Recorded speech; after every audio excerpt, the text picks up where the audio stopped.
All right, welcome back today. Today I want to talk to you, this is in a spiritual frame. So on Sundays, we're typically going to do a video that's going to be more on the spiritual side or have a spiritual leaning or tendency. So if you're watching this channel, you're like, I only signed up for narcissism and you don't want to hear any of this, well, then you can skip Sunday and you can come back Monday and we'll be right back into the regular narcissistic shit that we're going to talk about. But in talking through pieces of spirituality and talking through different aspects of God, of religion, of divorce, is it a sin? Like there's many different pieces we're going to talk about. Meditation, like there's a bunch of pieces. Today specifically, what I want to bring and what I want to talk about is inside this piece of God the Father, inside this piece of religion, inside this piece of God, and then also this piece of who I am. And this is a piece that's been opened up to me over the past several months, really. Several months that has been brought up, several months that we've been talking about this concept of who am I actually? What does this actually look like?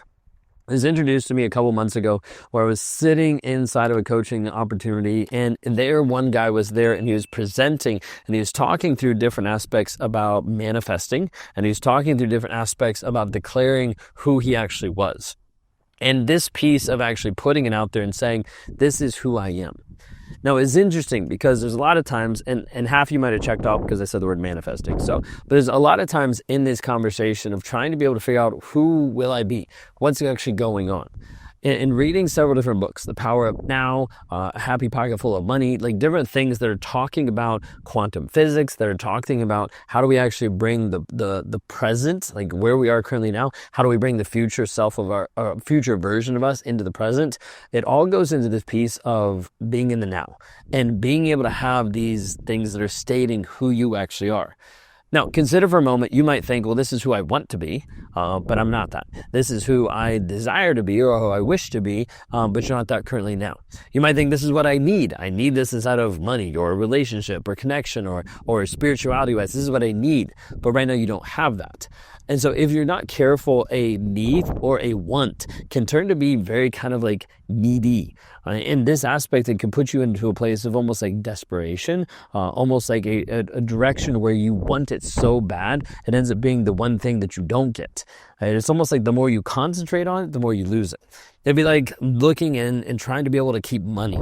And the more you try to keep it versus the more you start to learn how to navigate with it, the more oftentimes you lose it. You've already seen this in the relationship. Sometimes the more you try to keep a relationship, the more it seems to just slip out of your hands. The more you try to be able to help heal your kids and the more focus you put on that, sometimes the more it seems like it just keeps going out of control. So inside of all of this is trying to be able to think through who you are by who you also will be. Now, I'm kind of talking around in circles and I don't mean to, but I'm trying to be able to communicate this, and I'm new at how I'm trying to communicate this, so you're just along for the ride. I want you to consider who you will be in the future. Like, what does that version of you actually look like? We talked about this even a couple days ago or weeks ago, just talking about like the possibility, right? Like who you can possibly be, how you could possibly show up. And inside that, we look at it from body, being, balance, and business. We look at it from the physical frame, from the relationship frame, from the God frame, and also from the frame of like money, of what that consciousness and money mindset actually does. But trying to think, who do you actually want to be? Then taking that version of who you want to be and bringing it to the present. And bringing it to the present in the form of I am statements.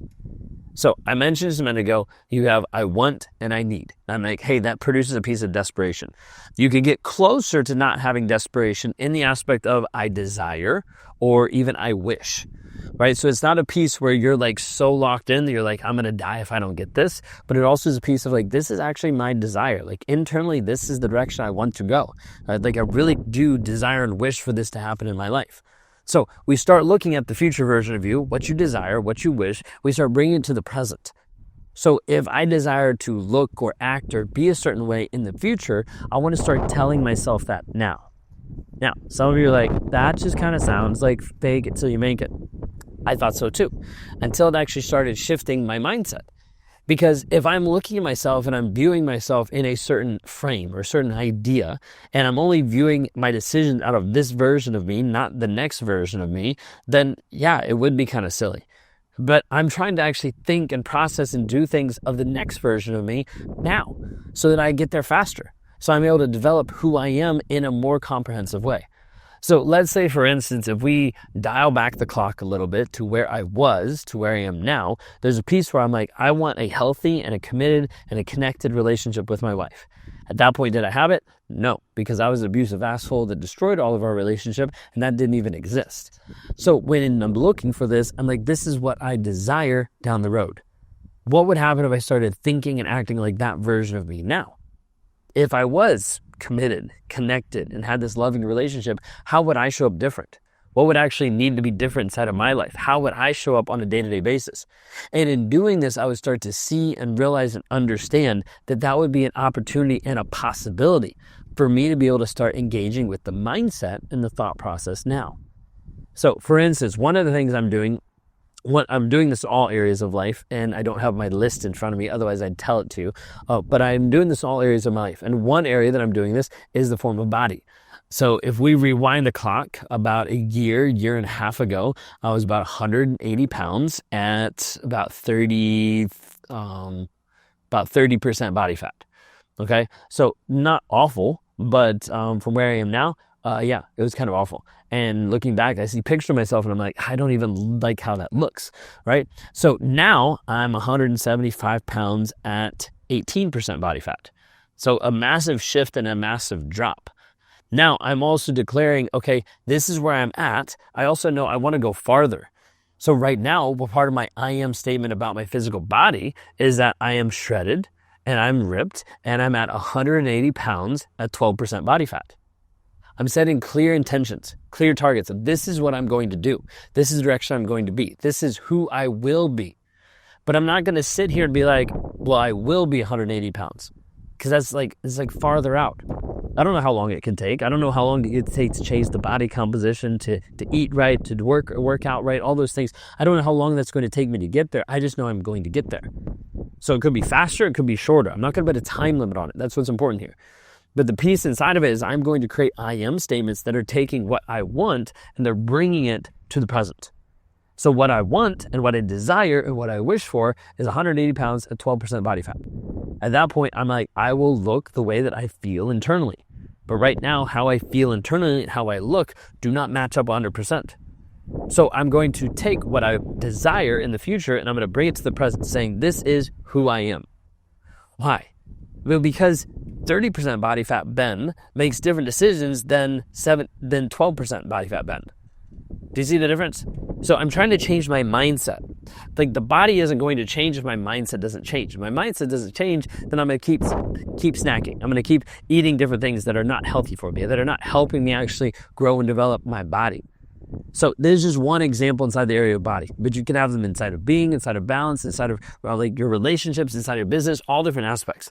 The goal is that we're actually starting to create I am statements that are pulling you forward, that are redefining who you are on the inside, that are redefining your thought process, your mindset, how you're actually showing up for you on a day-to-day basis. When we can start to do this and start to redefine who you are, you start to shift in your perspective of what you can and what you can't do. Now, this might not have as much of a spiritual flame or flavor that you might have thought, but inside of this, I know it connects directly to God. Because I'm not pretending to be God. I'm not pretending to be like God, even though I'm made in the image of God. But I'm actually declaring this is who I am so I can align myself further and faster with the person that I'm actually called to be. With the person that I'm actually destined to step into. Those shoes that I'm going to fill that's actually going to be connected to God even more than what I am now. So I have to continue to declare this and project this out to be able to say, this is the direction I'm going and this is who I will be. Really, really powerful. In doing this, I've noticed there's been more mental shifts for me in the past 2-3 months. And I've seen a lot of these mental shifts happen because I'm thinking different as a different version of me. I'm not thinking about the past being like, well, I want to change this. I need to fix this. I want this. I need this. I'm thinking, this is who I am. I'm committed. I'm loving. I'm connected. I'm holding space for my daughters. I'm holding space for my wife. Like I'm showing up different. Then inside of that, there's an initial piece of like incongruence because my mind's like, no, you're not. You can't do that. You can't say that. But that's who I am. I just haven't unveiled it completely. I just haven't unlocked all of it completely. I haven't like pulled back all the barriers of my own mind, my own thought process, my own heart that's keeping me from actually showing up that way. So part of the process that I'm trying to walk you down is this piece of I am statements are very, very, very powerful. We introduced these to some of our coaching clients and we started walking them through how these actually worked. We started to see shifts really massively. Started to see shifts in their mindset, in their thought process, how they were showing up, how they were processing things. We started to see this happen really quickly because these people were declaring it on themselves. They were not casting a vision and praying and hoping that it happened. They were saying, this is who I am. So this is who I'm going to be. So this is how my decisions are going to match up to what is going to be down the road. All those pieces started to actually connect. So I have you consider, who are you? Who do you actually want to be? You want to know the hack of how to actually do this, like super easy way? Sit down and write down complaints about yourself, about your body, about your being, about your balance, about your business. Like, sit down and write down all the things you do not like. Then on the flip side of the paper, on the other half of the paper, then write those into positive, changing them into I am statements. So be like, I struggle with self-doubt. I am confident. I struggle with not feeling good enough. I am worthy. So you start changing these and start adding them and piecing them together. And all of a sudden you have some powerful I am statements that are not just these pithy, great ideas that are out there, but are actually honed in specifically for you because they're shifting and changing your mindset and your thought process about you on a day-to-day basis.